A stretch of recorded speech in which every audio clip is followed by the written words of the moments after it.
Welcome back to the Clean Slate Video Club. I am one of your hosts here at our little movie club here with Daniel Garza. I'm Carson.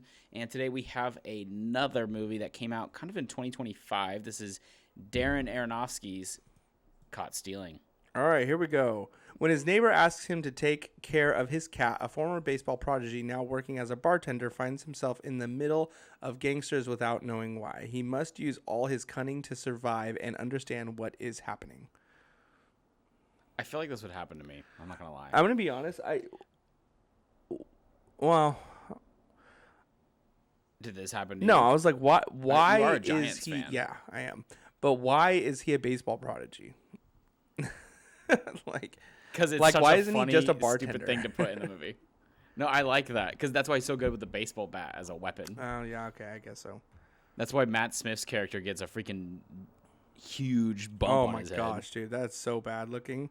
Like the rest of the movie, I'm just like, ugh. Yeah.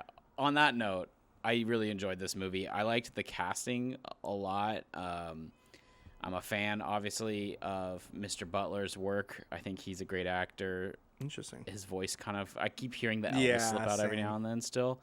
I like Matt Smith because of Doctor Who, but seeing his post Doctor Who career, I think he picks some interesting roles. I think this is another kind of weird British Mohawk guy role is kind of funny for him.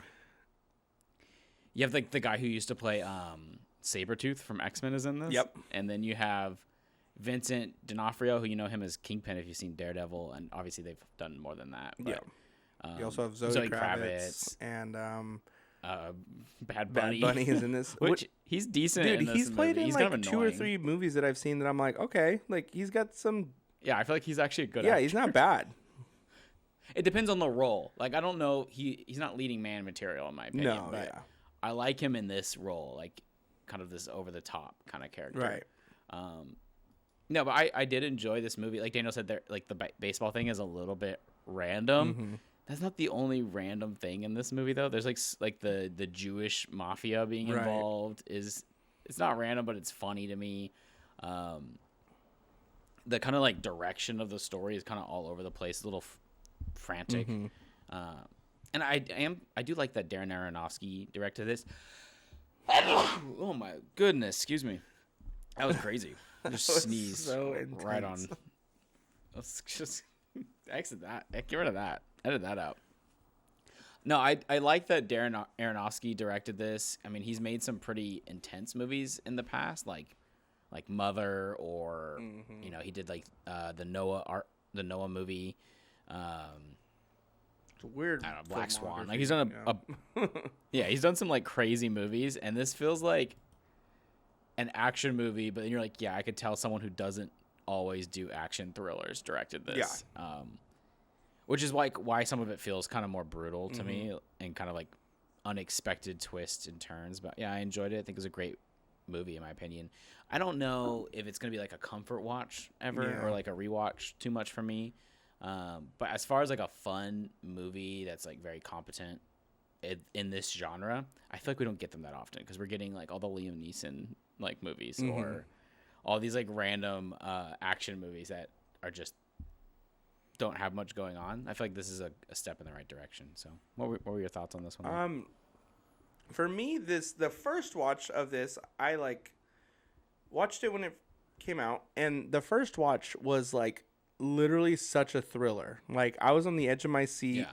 It feels like you really don't get that much of a break in this movie, which I love because you're you can hardly catch your breath. You're like, oh my gosh, what's next? And then you have to watch out for you have to watch out for all the twists and turns, the Jewish mafia, the Russian mafia, the cops, all these different people that are coming after Austin Butler, but he's literally just caught in the middle of it all. It just feels to me overwhelming at times. But that's what I loved about it is because that's really good. Yeah, it's just there's the times where it does feel like you're getting a break. It's just more tension building before the next explosion happens. And so and also at the end of this movie too, I think it ended at least in the climax of the action, it ended really well. The way that he finally kind of stands up for himself, because it's kind of this movie is kind of he's not a loser, but he's just down on himself. And And he could kick butt, but he just doesn't. Yeah, exactly. And like the whole movie, they just say you're not a killer, and everybody surrounding him is a killer, but yet like I don't know, it pushes him to a breaking point. So I really liked the character like arc, or I guess character experience in all of this. But the movie is so chaotic that it's fun. However, on the second watch, I don't know if it's because this is like the ending and how it all shakes down. It just wasn't, or maybe it was too close to me watching it the first time. I wasn't as like enthralled with it into it as the first time. I think that's probably like I feel like once you know how everything's gonna unfold, because the twists and turns are I think decent in this movie. Like they're not like mind-blowing twists, but like I didn't really see them coming. The first one is, or even some of the plot choices. The first like mind-blowing one about like Zoe Kravitz. Yeah, that was like the one that I was like, oh, I can't believe they just did that. Yeah. And the other one is not like mind-blowing, but it is like, oh, that makes sense. Yeah. And I did not think that's what was going to happen. So I could see rewatching it. I don't know. I feel like that would remove some of the like it's hard to rewatch a thriller even sometimes. I don't know. Like even with like Prisoners or something like that, for me, that type of thriller is such a like. Prisoners is next level. Yeah, that's such a good movie, man. I'm telling you. Anyway. Yeah. We both got like caught off guard because Prisoners is so good. Like but Prisoners. Interesting. The movie was premiered in Puerto Rico to promote the island, as well as coinciding with a Bad Bunny concert that was sold out. It was a 30-day concert residency that he had there. So that's why they had the like, hey, just watch a movie also. Premiere there. That's interesting. That's cool. That's crazy. I wonder what if that helped their box office in Puerto Rico at least. Yeah. Yeah, but I do want to say, I think kind of on the note where you're talking about like even when nothing's happening and it feels like it could be a chill moment or a moment of release. Yeah. So for example, when he ends up working with the Jewish mob at one point and they're eating like matzo ball soup at the grandma's house, which is a funny moment and it's like pretty humorous, but it's still like just seconds ago they were strip searching him. They have an hour until he has to meet with this lady, and so it's like pretty intense still. So I was like anxious, like, okay, can we get the matzo ball soup stuff done with? Like we need to get out of here. It wasn't like Uncut Gems level of tension. Yeah. I do want to say the score was very cool in this. Like you had like some like punk kind of music coming through it every now and then, as well as like this kind of jazz kind of score at times that I really liked. And yeah, I'm just glad I have my kidney too, because I was just thinking of like the stuff they showed. I thought that was gonna become a bigger part of the movie too, because it was nasty. Dude, it was like the first like beatdown that Austin Butler goes through is so brutal in this movie that I was like, it felt like not a it felt like a horror. Yeah, film. It was just like, oh my gosh. So I don't know.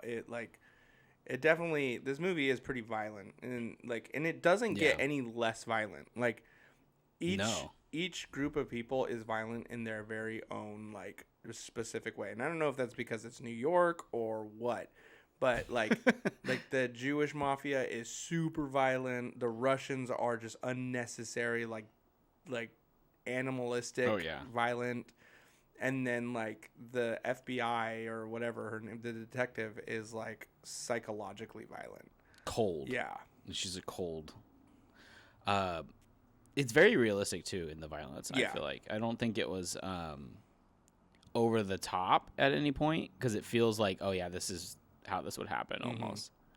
The only thing is, like, the police not, like, hunting him down. But maybe that is not really how that would happen. So, I don't know. I mean, it's all probably, like, an underground thing that goes on, but...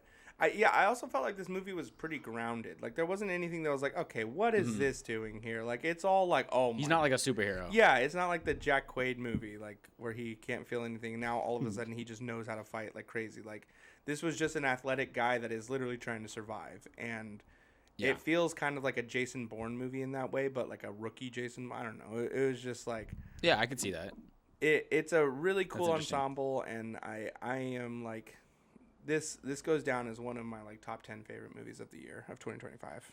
So Shoot, I'd have to relook at my year to decide. I keep forgetting this came out like last year. Well, what's funny is like when for my birthday, Rebecca got me the that Regal like Unlimited, so I was just watching movie after movie, and there are just so many like not crazy backed movies, just like bangers. Yeah, that were really good. Like Relay was one of them. Caught Stealing was another one. Amateur was another one. Like there was just these random movies that I was like, man, these are like some decent movies. But I think it's also me getting caught up in my like thriller type action movies that I like. So it's like what we grew up watching. Yeah, this does feel like a more artsy version. Yeah, of it's like what elevated action movies, like an elevated like Transformers, Jason Bourne type. Yeah, yeah, where it's like it's fun to watch it.